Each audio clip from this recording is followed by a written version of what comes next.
Live from the CBS Broadcast Center, this is CBS 2 News This Morning. Today is National Caregivers Day, and those looking after a loved one with Alzheimer's disease or dementia may be uncertain about how to best provide support. Joining me now is Eleonora Tornatore-Mikesh.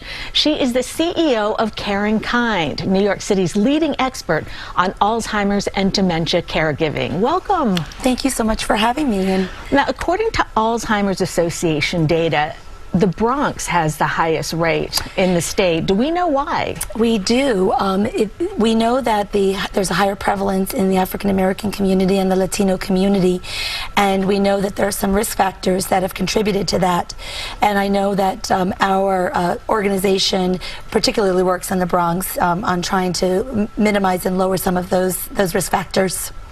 And how can we, how do you even start bringing that rate down? Community. It's so important to get the community involved. One of the things that CaringKind does is they are out in the field and they are present with the community, and education is so important. It starts with education on all levels, and then the other piece is support. Getting support. What tips do you have for those taking care of a loved one with the disease? Taking care of the caregiver is top of mind. And today being National Caregivers Day is incredibly important, because today is a day that is, put it on the calendar, that not just today, but one or 2 days, take care of all of the things. Establish a routine, encourage social interactions, provide clear instructions, create meaningful activities.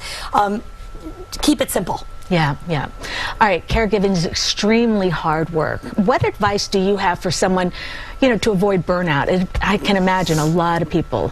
CaringKind is one of the best hidden secrets, and the marketing is what we do, is grassroots. And so supporting and connecting, being around like-minded people that have experienced this through support groups is so important. That's one of the biggest things that we do, is we provide support groups in multiple languages and multiple times a day, virtual and person.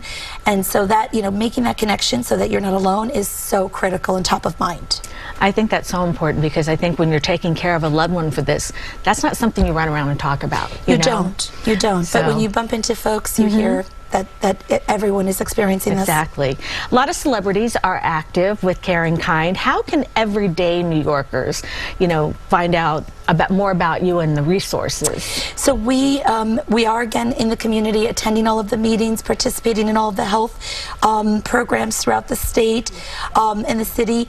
But it's raising concern and awareness. One of the things that celebrities will do for us is they make it okay to talk about it, and whether it's through an event that we have, an annual meeting, a gala, a walk. We had 1,000 people in Central Park, and celebrities came out to say, I have this in my family, and I want to make sure that I'm taking care of myself and my children, and learning the risk factors. Thank you so much for being here and for all the work you and your team do. Thank you for making this important. It is very important. And to learn more about CaringKind, you can visit our website, cbsnewyork.com.